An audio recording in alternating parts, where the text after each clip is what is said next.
Hey friends, I'm Cal Walters, and I'm here to tell you that leadership matters. Leadership is a choice. It's available to all who are willing to learn about it, to pursue it, and to implement it in all of its messiness. I hope you enjoy this episode of the Intentional Leader Podcast. Let's go make it count.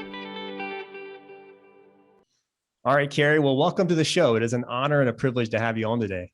Cal, it's great to be with you. Thank you so much for having me. I currently lead a team of prosecutors, as we were talking about a little bit before we hit record. And, I'm constantly thinking about, one, how to make sure that they feel encouraged and that they appreciate how important the work they do is, but also I'm constantly worried about burnout. And so looking at your book, At Your Best, and some of the writing that you do and some of the topics that you cover, and one, I just appreciate that you're willing to go into topics for leaders that sometimes aren't covered, like mental health and burnout, because that's what real life is often brings. And so I'm excited to talk about this topic today. And I think a good place to start would be with your story. So 2006, you're leading the fastest growing church in your denomination. And I'm sure from the outside, things look really good. Yeah. But internally, you're burning out. And maybe even there were some external signs of that too. So take us to 2006 and kind of what ended up leading to that season of burnout for you. Totally took me by surprise. In fact, in the work I've done in the 15 years since I burned out, I've learned that most people who are burned out, Cal, don't even know they're burned out. And it was a surprise to me. Looking back on it, knowing what I know now, there were signs for years that I was going to burn out. And you mentioned external people. I had people telling me for the 3 or 4 years leading up to my burnout, Carey, slow down, you're going to burn out. Carey, slow down, you're going to burn out. I was in my 30s and I'm superhuman. I'm not going to burn out. Weak people do that. Wimpy people do that. And, we got it going on here. We got a growing church. We don't know where to fit all the people. I'm hiring staff. Things are going really well. And, there were some struggles at home. My wife's written a book as well about our marriage. That was a dark season for our marriage. And we didn't have, there was no affair. There was no other person. There was no story, no headline, no scandal. But we were just not having fun. And I was stressed and I didn't know how to take that stress out properly. So it came home with me, and often I would show up after a long day. And at the time I worked at a church, and I was just tired. And so you come home and you expect to be served, which is never a good recipe for marriage. It's I left it all on the field, man. I got nothing left for you, nothing left for the kids. And it was rough, but I used my success to justify my dysfunction. And when I look back on it now, there was some idolatry involved, growth was a goal. And I mean, at the time, if you talk to 37-year-old me, it would be no, I love Jesus. I'm a person of faith. This is God's church. We're growing it. So there wasn't anything sinister or Machiavellian, but looking back on it, yeah, I was too motivated by performance, too motivated by growth. And ironically, the burnout hit when I would hit my pinnacle. Our church was the biggest it had ever been. We were in double-digit growth.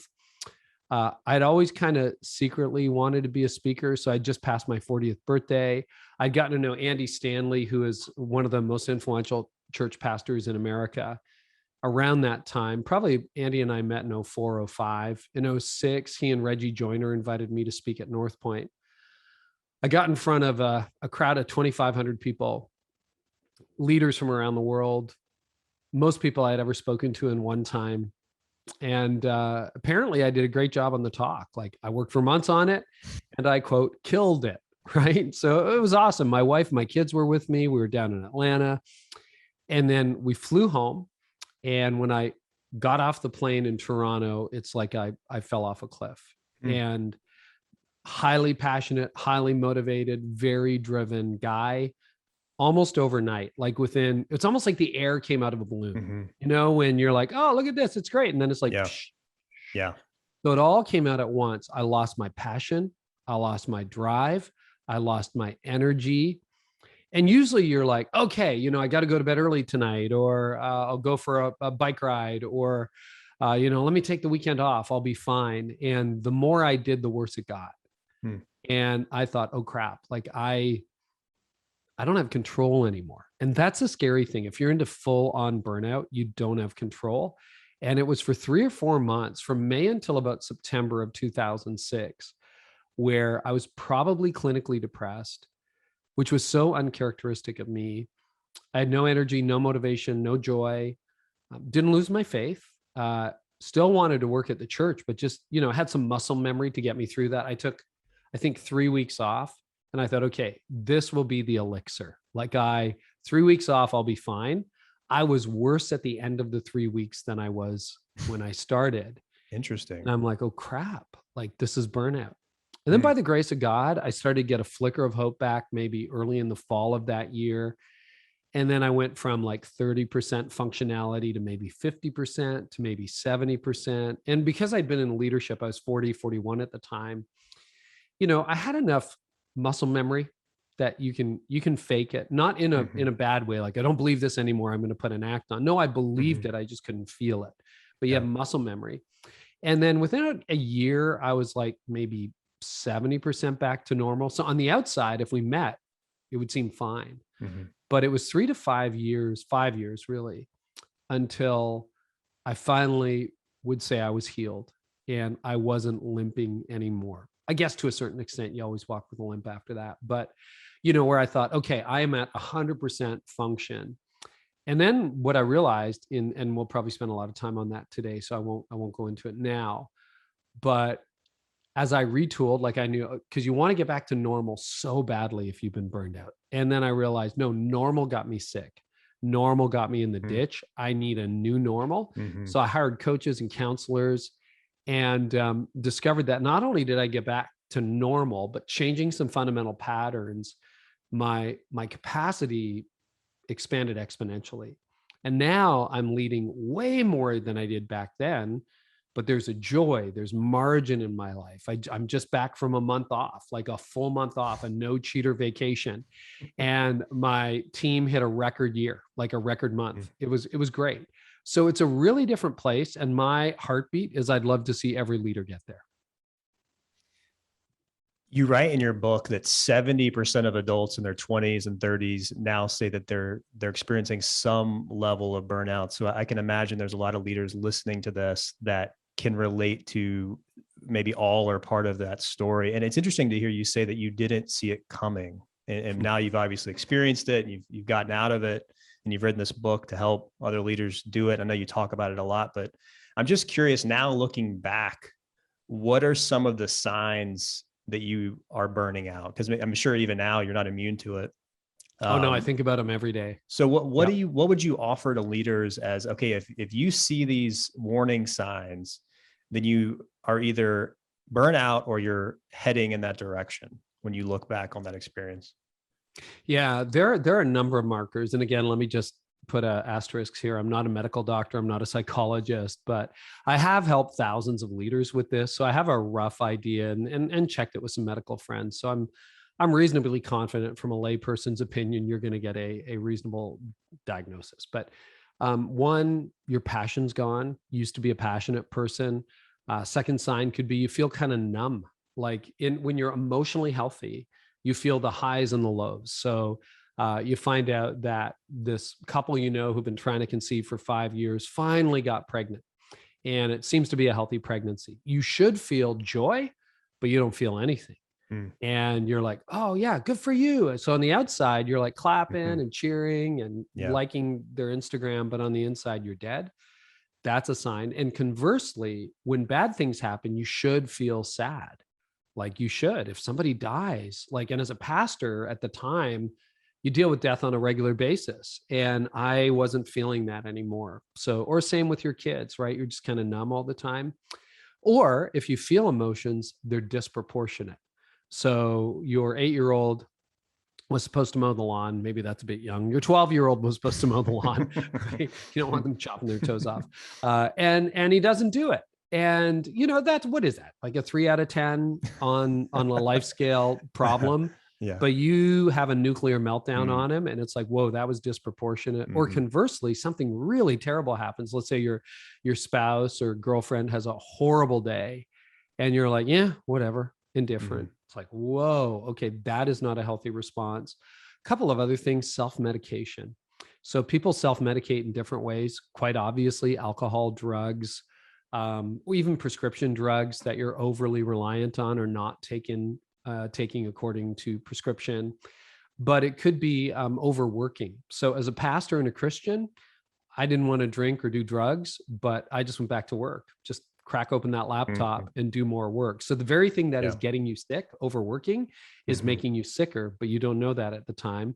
You could be oversleeping. It could be sex, like your sex gets weird, or you develop a sexual addiction. Food is another socially acceptable form of medication, self-medication. And what you're trying to do is you're trying to numb the pain. But what you need to do is remove the thing that's causing the pain, but self-medication will try to numb the pain. And other thing, obviously you're not sleeping, you're experiencing anxiety. But the real thing about burnout and like normal everyday life, because I still get stressed, life can be stressful at times. But when sleep and rest no longer refuel you, that's another indicator. There are more, but I'll finish on this one. You're not laughing anymore, not having fun. You're watching Netflix and you don't laugh, or, you hear these great jokes and you're kind of like, huh. I remember I was like 3 or 4 months into burnout. I was listening to the radio driving home, and I heard something on the radio that was just funny, and I laughed out loud. And I caught myself in the moment because I thought, I don't think I've heard myself laugh since the spring. Ooh. And that was a sign I was getting better.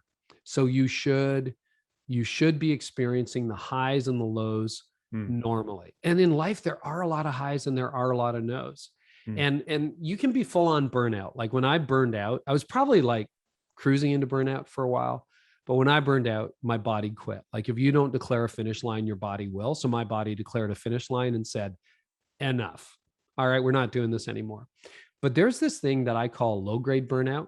And that is when you've got some of the signs, but not all of the signs.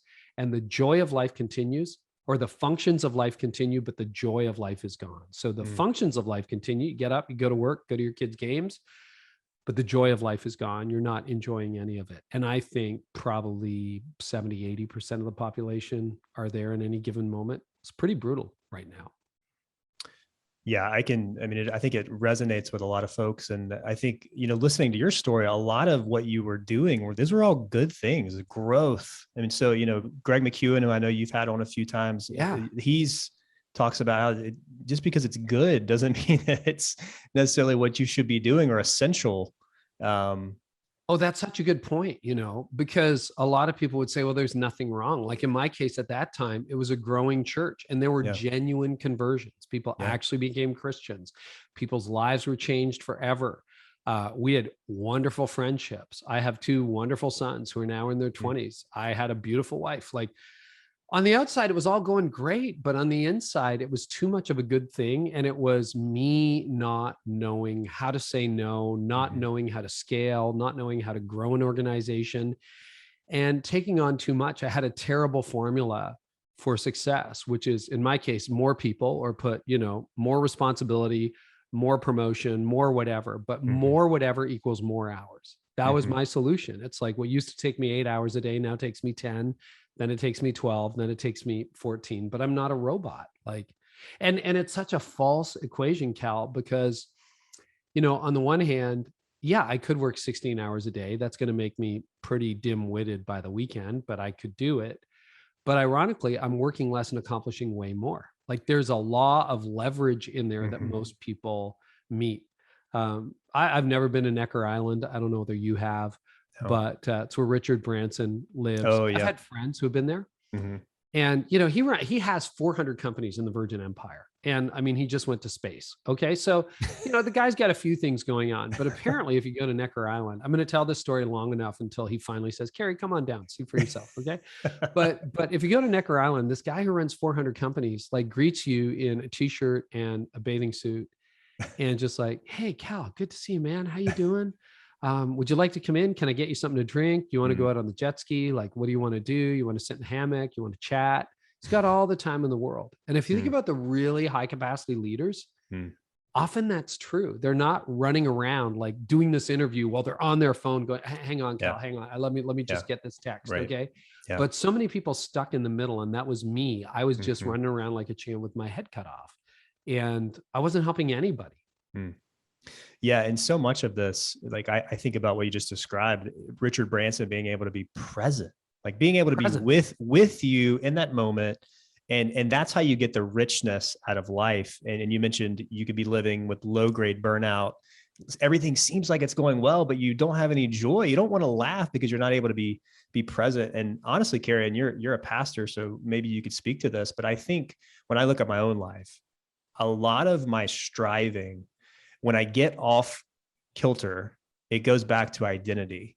Where is my Mm. identity? What am I striving for? And, I actually was talking to a men's group, and I was talking about my schedule and growth and all these things. And, he helpfully reminded me, like, Cal, you just make sure that you have that solid identity rooted in something that will last, like in this case, Christ, so that as you're pursuing all these things, you don't make idols out of them. Because we Mm. all tend to do that. It's Tim Keller. I think it was Tim Keller that says, like, our hearts are idol factories. Mhm. So I wonder, do you think that is a big part of this? When you kind of break it down to its core, it's, where our identities are often being put in accomplishments, and not that those are bad things, certainly not. But I just wonder if that is a part of this. For driven people, for sure. Yeah. My identity was in my performance, and I had to work through that with counselors and coaches. And so I remember there was one day where I came home, and I always ask my wife, she's my biggest fan, my best critic, not biggest critic, best critic. And, you preach, that's what you do as a preacher, right? And at the time I was probably doing, I don't know, 50, 55 messages a year, because we had a midweek service. And I asked her, how was it? And she said, oh, it was good. I said, good? Like good or great? And she said, it was good. And I said, okay, but you're not saying great. And I said, what did I need to do to make it great? And she just looked at me and she said, I don't know what that hole inside you is you're trying to get me to fill, but I Ooh. don't think I can fill it. Ooh. And she was right. Mm. Like, that's the problem when you're addicted to performance or success or metrics, whatever your number is, or it could be, if you're big into social media, number of likes, number of Yep. followers, growth rates, right? All these things are drugs. All these things are addictive. And again, it masqueraded for me in the church because, and I'm not diminishing the season, the harvest of life change that we saw in that season. I don't look back on that. That wasn't fake. That was real. Yeah. But there was a leader in place that God needed to do more work on, me, and he needed to do more work on my heart to say, okay, Carey, so we got you here, but what got you here won't get you there. And now I'm able to influence far more people than we did back then. And I still have to sift through my motives daily, but you're exactly right. I am trying to root my identity in Christ. To that month off, I didn't look at the metrics. I didn't know how many people listen to my podcast. I didn't know whether we were profitable that month, because now I run a communications company, right? I didn't know any of that stuff. And we did a launch of a course while I was gone. I'd always been involved in that. I just kind of let it go because that is not my identity. And I have to trust the team. And, who are you when no one's looking? Rick Warren said years ago, never put your identity in anything that can be taken away from you. And that's really good. Your career can disappear. What do? I think for a living. I interview people, I write books. But if I get a brain injury, right, that would probably be because a physical thing. Okay, I could do this from a wheelchair if I had to, but a brain injury, okay, well, that's not my identity. Who am I? I'm loved by God, redeemed by Christ, called to love other people, to be a faithful husband to Tony, my wife, to hope write well.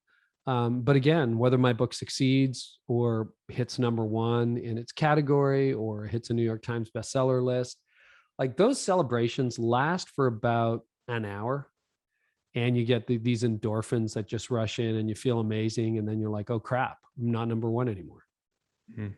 Right. So then what do you do? And that Keller's done a lot of work on identity. It's so helpful because I think as culture has shifted to a postmodern matrix and God has become less of our everyday life, I speak as a person of faith, we're looking for something to believe in.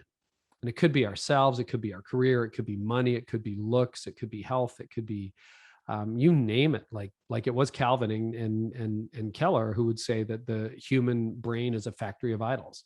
As soon as you slay one, there's a new one, right? So, okay, I'm not greedy anymore. I don't know that that's true, but then, but now I'm prideful because I'm not greedy. So I'm proud of how righteous I am. It's like, that's the lifelong process of growth and sanctification, all of those things. And it just, I'm still in it. So the demons that got me in my 30s are generally not the ones that have me in my 50s, but in your 50s, you just have a whole new set. And I am testing my motives, and I am trying to let go, and I am wrestling down control in my life.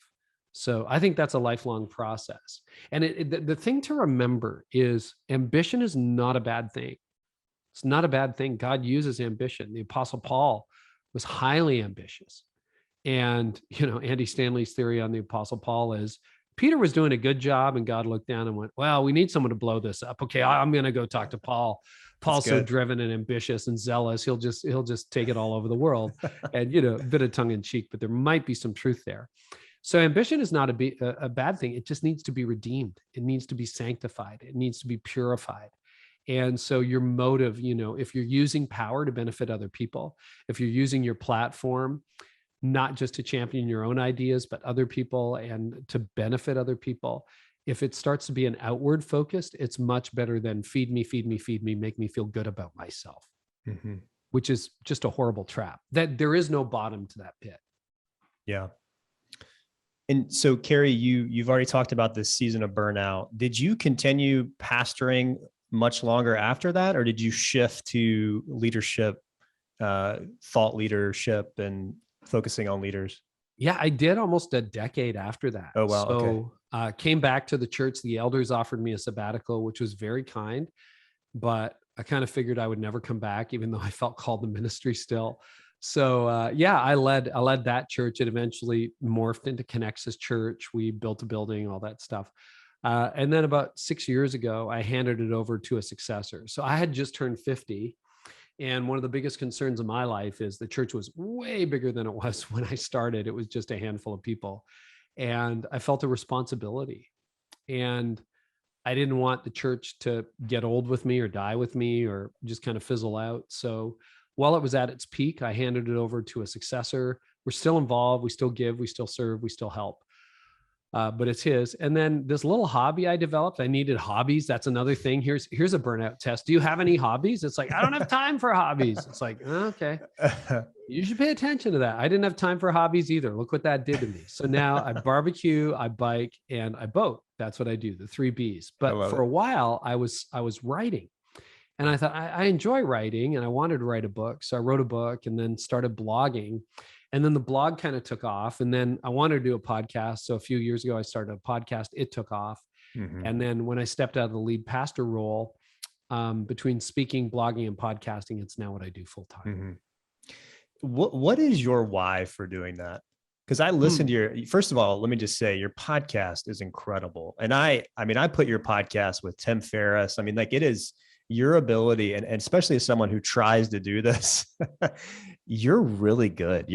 I don't know what your preparation process is, but it really is like you describe what you're trying to do, which is just 2 people at dinner having a conversation. That's what it feels like. So kudos to you. It's a great podcast, but I'm curious, what is your why for wanting to pour into leaders? It's a great question because I stumbled into it by accident. Like this was a hobby. This is like, I need to do something other than my day job. So I was a writer, you write as a communicator, even as an attorney, I was decent at writing. And then this thing became a thing and millions of leaders showed up and I'm like, oh, now what? Right. Oh boy. And so really, I did pray through it. For a while. It was a hobby and then even a paid hobby. So it wasn't really a hobby, but it was sort of like, yeah, I'm doing this, but I don't really have a staff. I had a couple of assistants and I could shut this down anytime I wanted. But like, I'm 56 and I think there might be 2.5 or 3 decades ahead. And I've sat on a few beaches. I can't sit on beaches for very long. And I really enjoy what I do. Like, it's a passion. I feel like it's that Eric Liddell quote, when I run, I feel God's pleasure. I don't when I run, but I do when I equip leaders. And so I really feel like part of the heart of it is this simple line I talk about in the At Your Best book, which is live in a way today that will help you thrive tomorrow. And I think that's a business leader, military leader, church leader axiom. And I didn't for a long time. I lived in a way today that would help me struggle tomorrow. I figured out the formula in a way that helps me live in a way today that will help me thrive tomorrow. But I've also learned, because before I wrote the book, I was able to train several thousand leaders in, and I did it for free for a long time. And, it's just a book. I did a course on it. I would speak on it. And I realized this helps other people. So that's a real MO. And I feel like I want to make a contribution with my life. And this is an area I really enjoy. And as to the podcast, like, I love that. For some reason, I have this network that's been built over the last few years. And I talked to an author who sold a lot of books last night. We did a rare evening interview just because of his schedule and my schedule. So we started at 7. I think we finished at 9:15. The aired interview will go almost 2 hours. Wow. And at the end, I don't want to name him because I'm telling tales out of school, but at the end, he's like, "Oh man, I was so rambling and so," and I'm like, "No, you weren't." I said, it was like a dinner conversation. And so what motivates the podcast is I have access to people like Greg McEwen and Seth Godin and Simon Sinek and Andy Stanley and this guy who are willing to come on to my podcast. And I try to have the conversations that other people maybe wouldn't have, more than the sound bites of the book, and just be curious and be open. And for some reason, millions of leaders every year show up to listen. So it's like, that's a pretty good combination. I really enjoy it. And I try to run everything I do through a helpful filter. When I send out a daily email, it's like, is this going to help Cal? When I release a course, is this going to help Cal? Does it have the potential to? And you don't have to buy it, because a lot of what I do is free, but the 1% that people pay for kind of funds everything. And so I just try to run everything through a helpful filter. And I find I feel more fulfilled when I'm helping other people than when I'm simply trying to help myself. Yeah. Well, thank you for doing it. And I'm excited to watch you continue to do it. I'm curious. So this book, At Your Best, my understanding, it's being released in September. It is. What was the genesis for writing that book? Well, I thought I was going to write a burnout book. And then I realized I'm not going to write a burnout book. I'm going to write a recovery from burnout book. So there's only we just dip our toe in the water for a second on burnout and try to get people a diagnosis as to how burned out they might be. But it's like, hey, whether you're burned out or stressed out or overwhelmed, overcommitted, or overworked, we just want you to help get the 3 assets we get every day: time, energy, and priorities working for you, not against you. Every leader's had the experience. You ever have this, Cal, where you go into the office as an attorney, you're like, oh, I have no courtroom work. I have no client meetings. I'm going to get a boatload of stuff done. And what happens by 4 o'clock, 5 o'clock, 7 o'clock at night? Well, you worked all day. Yeah. I'm disappointed. Nothing checked off your to-do list. Right. And you're like, what the heck just happened? Yes. It wasn't like you were watching Netflix, but what happened is you let other people, and you live totally reactively. You let other people determine what would get done, because it was a series of interruptions. You had 72 text messages, 120 emails, a whole bunch of people banging on your door, demanding your time. You got nothing done.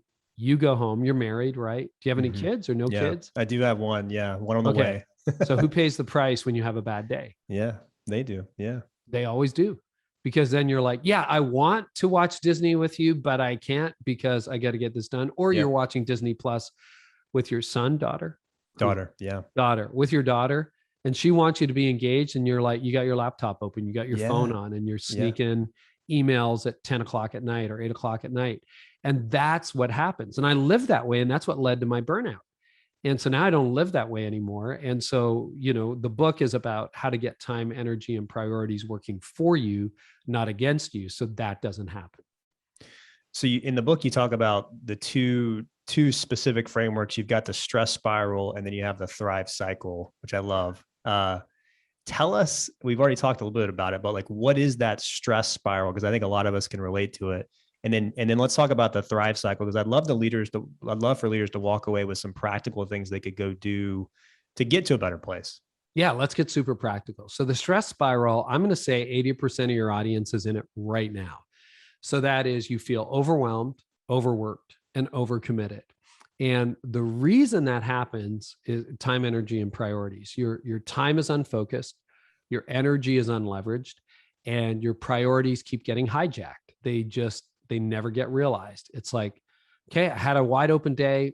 I had this list of things I was going to get done. I got one thing crossed off the list. Now I have 11 more things on my list. I'm further behind than when I started. So that's the spiral that most people live in. And you just eventually consign yourself to, well, I guess this is what life is and it sucks. And maybe at some point in 30 years, I'll get out of it, right? Maybe I'll retire on a beach if I don't have a heart attack. Not much of a life. So then what's a thrive cycle? The thrive cycle is what took me 5 years to figure out on the other side of burnout, through coaching, counseling, a lot of like guinea pigging on myself, reading time management experts. So it's kind of the opposite of the stress spiral, and it's a virtuous loop. So you start focusing your time, leveraging your energy, and realizing your priorities. That results in you, and you do it by doing what you're best at when you're at your best. We can unpack that. And that results in you living in a way today that will help you thrive tomorrow. So for me, I'm thinking every day. I haven't burned out in 15 years by the grace of God. Once or twice, I thought, am I going down that rabbit hole? And I didn't. Get a couple nights sleep, you bounce back. It's like, good. Everybody has a few bad days or a bad week or whatever. But you want to operate in really ideal conditions. And there are conditions like if you plant a cactus in the Amazon, it's going to rot. If you plant a bird of paradise in the desert, it's going to wither and die. And so you got to figure out what are the conditions that help. So you need to focus your time, leverage your energy, and make sure your priorities don't get hijacked. If you want, we can talk a little bit about leveraging energy, because that's what most people find out about, like, is the superpower of the book. So happy to go there. Yeah, let's do that. And I just want to make one point that really stood out to me in your book. You talked about how a lot of us will get in the habit of using this terminology. It's like, oh, it's just a season. It's just a season. Oh, yeah. And the other day, a friend asked me, how you doing, Cal? I was like, oh, I'm busy, but it's just a season that I'm busy. And that literally becomes what we say, but then it becomes our life. And so I love this. I love what you're talking about. So yeah, let's dive in. What do you think are some of the keys to really leveraging your energy? Yeah. So time management, there's a million books out there, and I've got a couple of things. Number one was a huge realization. I actually have the time. I always told myself, I don't have the time for that. Sorry, Cal, don't have time to interview you. Reality is you have as much time as anyone else. You have as much time as Richard Branson, as much time as your next door neighbor, as much time as your retired friend, as much time as a toddler. Like, you just have it. So you want to write that book, you actually have the time to write the book. You want to launch a podcast, you have the time to do that. You want to go on a meaningful trip with your family, you could actually take a month off. You could. You just didn't make the time.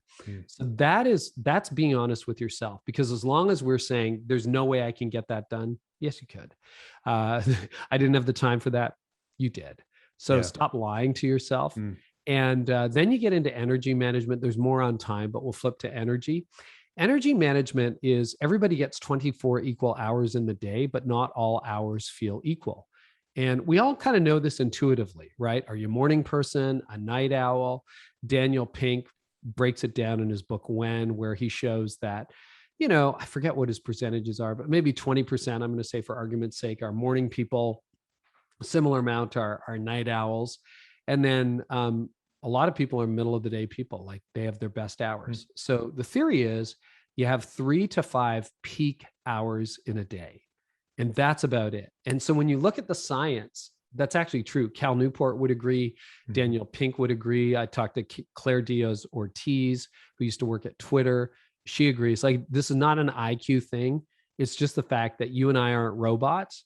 For me, those peak hours happen between about 7 and 11 a.m. And then if I'm lucky, I get an hour after lunch. Yeah. And I call that your green zone. So that's when you're at your best. You're in your green zone. Your green zone is when the ideas, you're in the flow, you are coming up with some really fresh concepts. Your meetings, you're alert, engaged, deeply empathetic, listening. You're really at your best, right? So as a writer, I know I might have 60,000 words I'm responsible for, but that's not just sitting down for 14 hours a day typing at the keyboard. I'm going to produce better stuff in the morning than I do at 2:00 in the afternoon. So you have 3 to 5 peak hours in a day. Then you have 1 or 2 hours in the day. That's your green zone. 1 or 2 hours in the day where you're kind of really dragging your knuckles. You're tired. You need multiple cups of caffeine to even stay awake through the meeting. Most of us have 1 or 2 of those hours during the working day. Mine are between 4 and 6.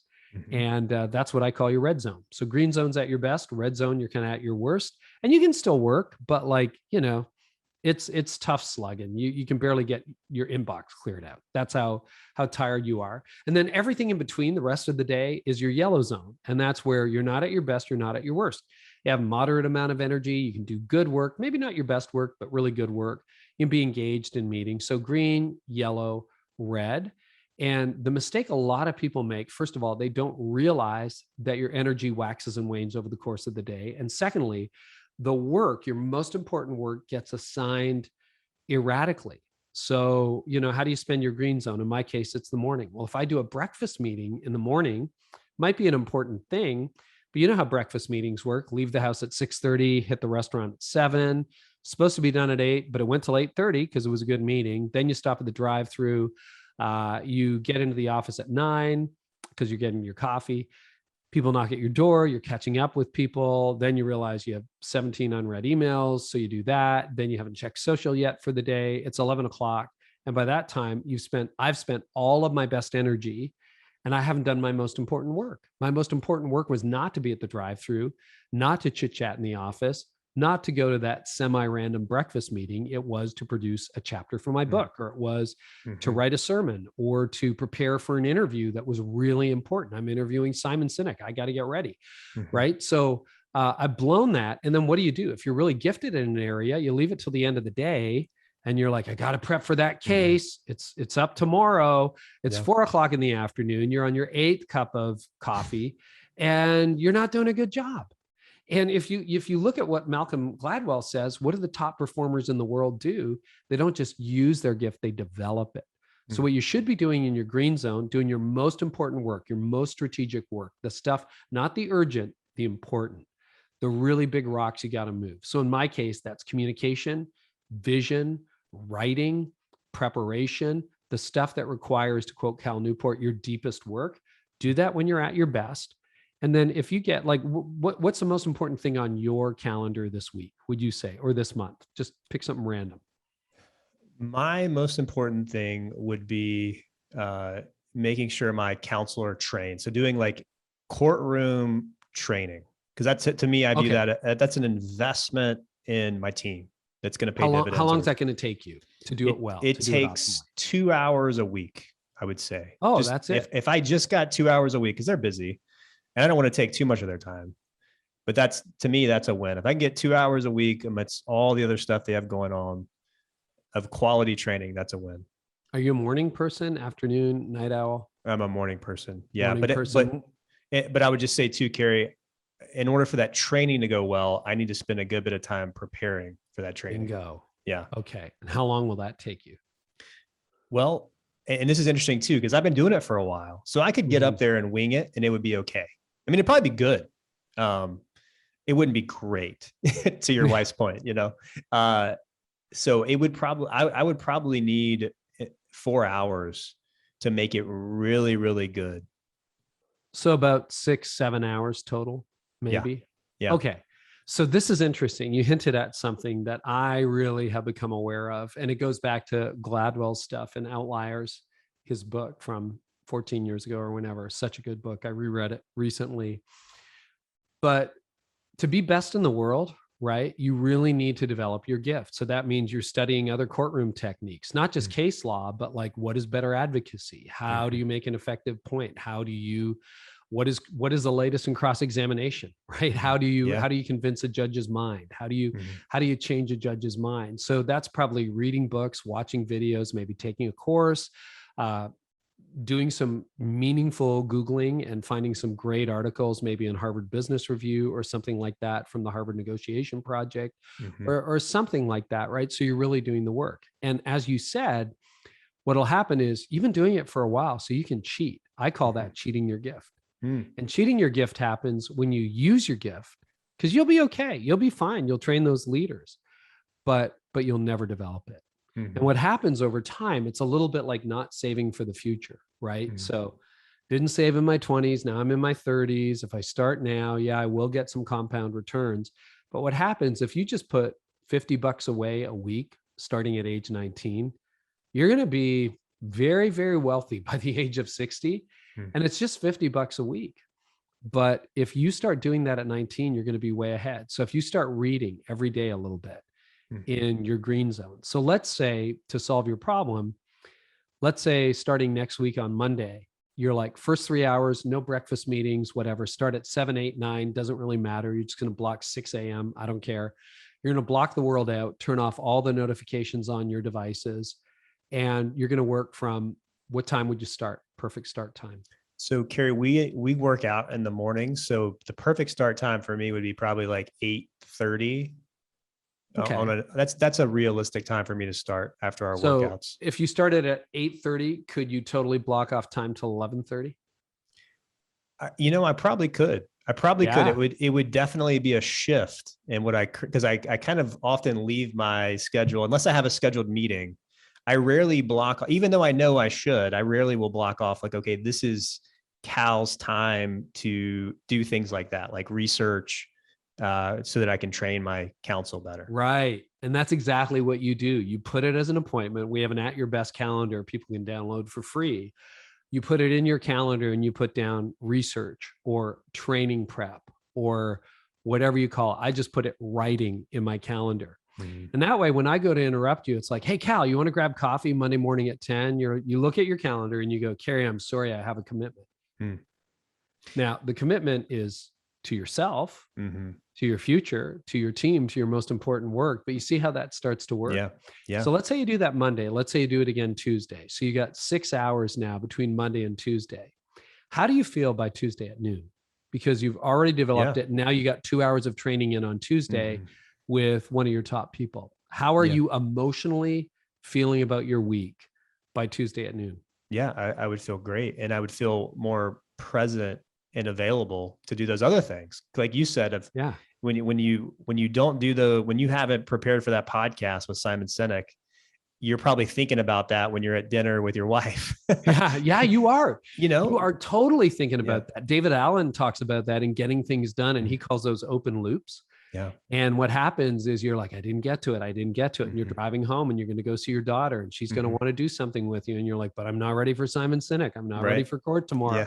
Right. And this is the magic, right? If you use those 3 hours and I hope they're in the morning, because I think it makes it easy, but maybe they're in the afternoon, maybe they're in the evening. When you do that on a repeated daily, or let's say even 3 days a week, what happens is by the time you get out of your green zone, so for me and you, it's around 11 a.m., you could almost go home. You could almost like, I got an inbox to empty, and I have a couple of meetings I have to do and better get back to this guy about that. But you were so focused and you move so many important things in that time, your most important things, the weight that takes off your shoulder. And then the other thing, like that deposit over time, you're going to get better and better and better at it. So, I'm 437 episodes into my podcast right now. I have spent hundreds of hours, maybe over 1,000 hours prepping, thousands of hours. I don't know. I don't keep track. Prepping for interviews. So I've gotten better at questions. I've gotten better at research. I've gotten better at all those things. And then it starts to compound like money in the bank. And that's how you really develop your skill set. And when that happens and you're so good, number one, if you charge by the hour or whatever, your rate just went up, or you're going to get a promotion, or you can start your own thing or whatever that looks like. And it just starts to really compound. Plus, when you get home, I'm ready for that interview. I'm ready for court tomorrow. I'm ready for training those 8 people I'm going to train tomorrow. And when you show up for dinner, you got energy left on the table. You can be fully present for your wife, for your kids. and you're there and you go to bed early and not worry about it, because that's the other trap, right? Kind of take care of the family stuff. At 9 o'clock, the laptop opens again and you're like, just one more hour. Yeah, Meanwhile, right. you're falling asleep at the keyboard. Yeah. You miss your bedtime and you've just screwed up tomorrow. Yeah. Or like, since I'm in the military and I've been in the military for a while, I'll often just say, oh, I'll just get up earlier. I'll just get up at 3 a.m. And then I'm exhausted, and then I'm not good in the moment when I need to be. So Carey, one question, on just a practical question to follow up, because I'm kind of middle management. If you look at my role, I've got a boss, I've got a team.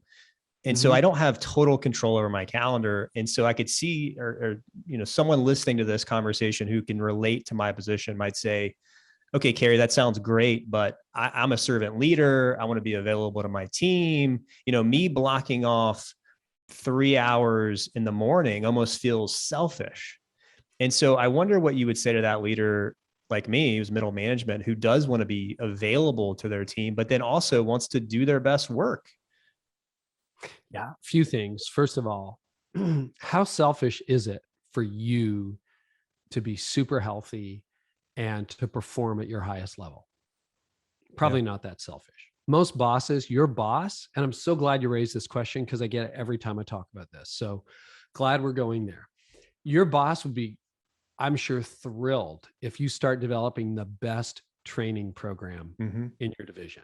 Yeah, it's true. Like, you should see Cal, man. He's crushing it. He's killing it. He was good before. He's great now. So first of all, you're going to get your boss's attention. The second thing is, you're right. We feel like we don't have control.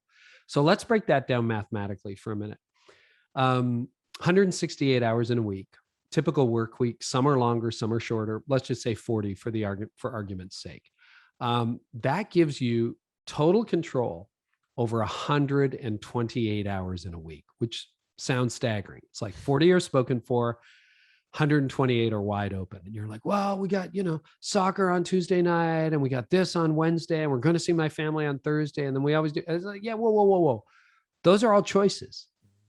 Those are choices, right? You had the time. This is how you chose to fill them. If you want to go to bed at 8 o'clock, you can go to bed at 8 o'clock. I can go to bed at 8 o'clock. I don't, but I could, so we have a lot more choice than we think, but we always, as humans, we focus on what we can't control, not on what we can control. So what can you control? Well, step one, you can control 128 hours in the week. What about work? If you work at Starbucks, you pretty much are on the clock, not a lot of discretion. It's like, make those frappuccinos, right? That's your job. But if you're in an office job like I am, and probably a lot of your listeners are, where it's more of an office environment or a knowledge worker environment, it's a little bit different. So I have polled hundreds of leaders about this. So this is semi-scientific, but I'm like, okay, so let's do it right now with you. So of your 40-hour, is it a 40-hour work week roughly? You probably push 50. That's fair. Yeah, 40 okay, hours. So let's just pick 40 as an easy number. Yeah. Okay. How much of that is spoken for? You have to be at this management team meeting in court with your boss. What I mean is, you don't have control over it. No, I got to be in the boardroom at noon. It's interesting you asked that question, because for me, not that much. I mean, I have a good bit of autonomy. I mean, there's certain, I would say 5 hours, which is actually surprising. I don't know that I've ever processed that, but thinking about that in real time, I would say 5 hours of the 40. That is always the reaction whenever I ask that question. And the highest I've gotten is 12. 12 hours. When you think about it, that's barely a work day. That's a work day and a half of like committed time where you have to be. So you think about that. You now have freedom over 35 of those 40 hours of work, which is incredible. So let's pick a worst case scenario. Let's pick the saddest story of a listener out there who says, Carey, well, Cal's got 5, you're a CEO. Okay, I got 20 hours a week. Okay, 20 hours a week of command performance meetings, be here at this time in this place, fully present. You don't have a choice.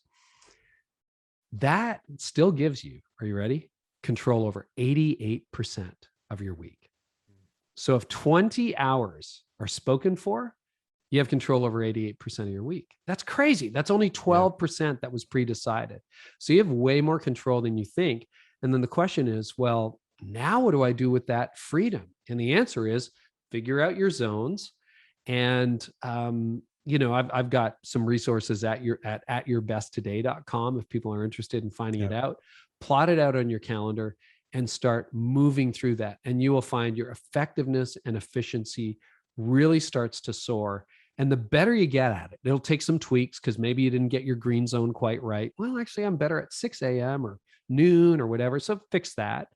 And then you'll start to receive some real compound interest because you're doing what you're best at when your energy is highest and you're at your best. Suddenly your work is starting to soar.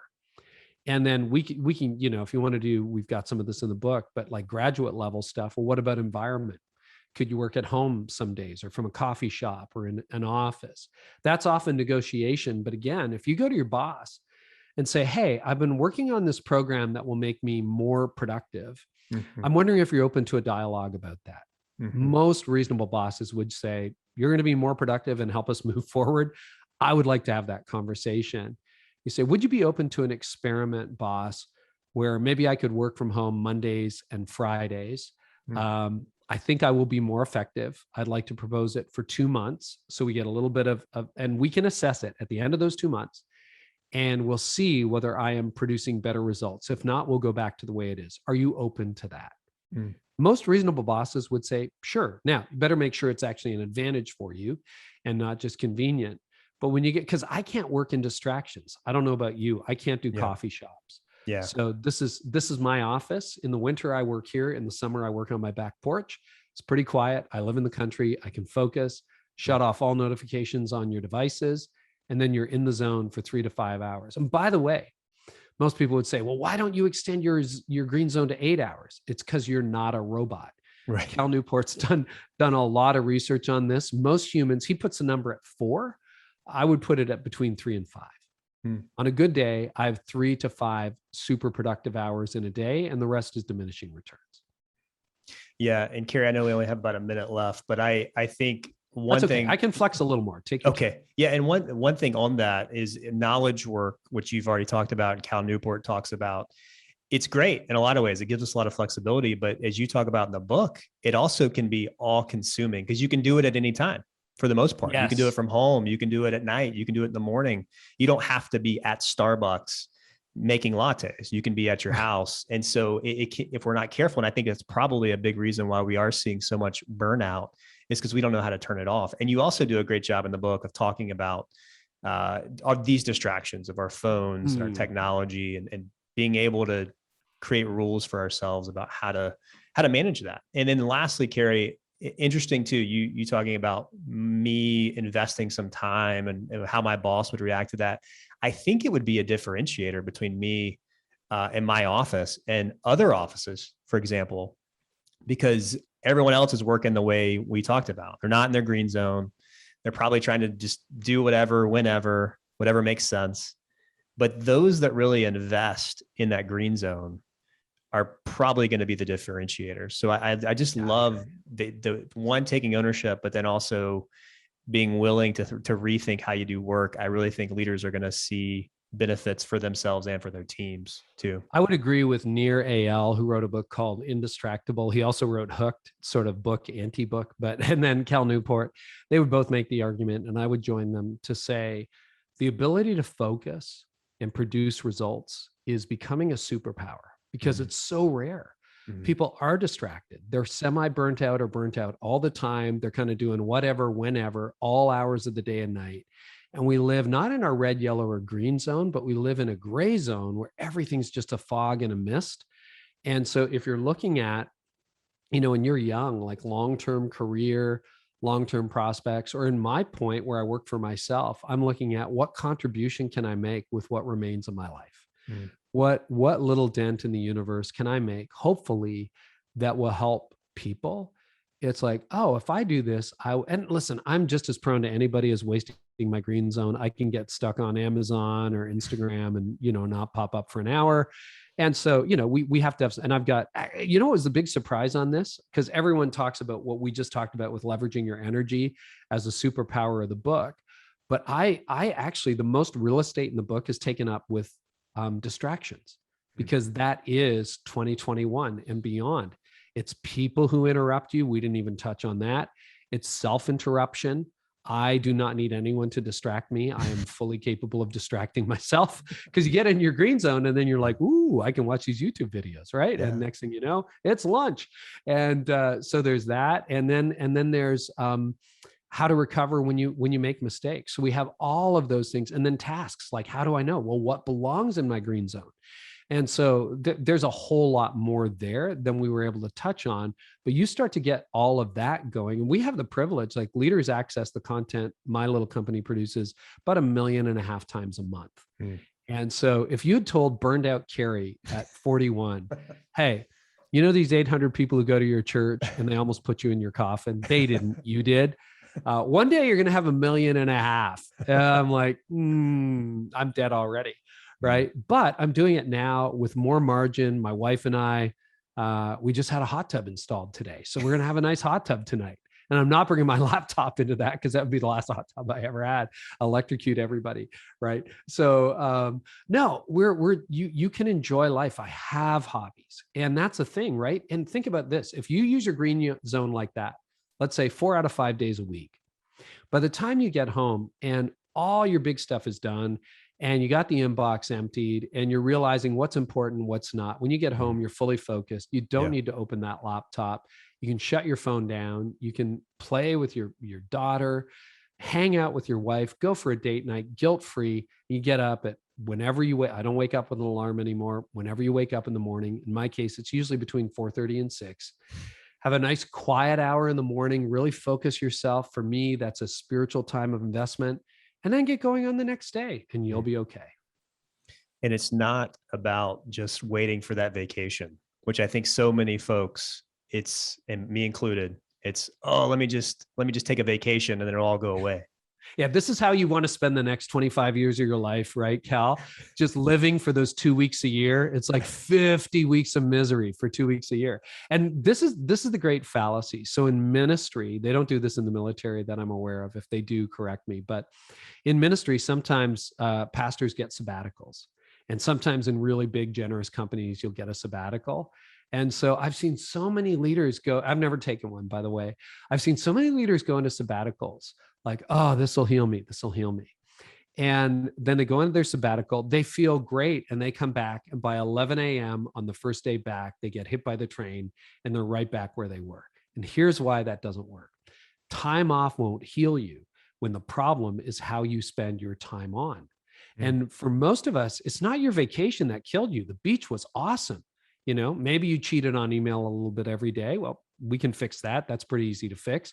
But it wasn't the beach. It wasn't the mountains. It wasn't Disney World with your daughter. It was getting back and being hit by a freight train at 8:00 your first morning back. That's what killed you. And so what this book is about is not how to spend your vacation, because please take a vacation. I just took a month off. Those are great. But I've got to learn how to live today in a way that will help me thrive tomorrow. And so when you get those daily rhythms gone, your stress, you know, we live in a crazy world. Okay. It's not going to go away. It will be greatly reduced. You'll get a lot more done in far less time, and you'll be present for the people and the things that matter most in your life and at work. Such a better way to live. Well, Carey, thanks for writing the book, and thanks for investing in the leaders on this podcast today. I really appreciate it. And I'll give you the final word. Anything else people need to know about where to find the book or ways to follow you and what you're doing? Yeah, this is just something I want for your leaders, because it really does. I hear every day from leaders who are burning out, who are tired, who don't want to do it anymore. So I'd love for you to pre-order the book. And if you do, we have a masterclass. We shot it in Toronto. It's we put a lot of time and energy into it. It will be for sale after the launch, but right now it's free. So it's a 7-part video companion to the book. You can pre-order audio, hardcover, or Kindle over at Amazon.com, Barnes & Noble, anywhere you get your books. We've even got it listed at indie booksellers.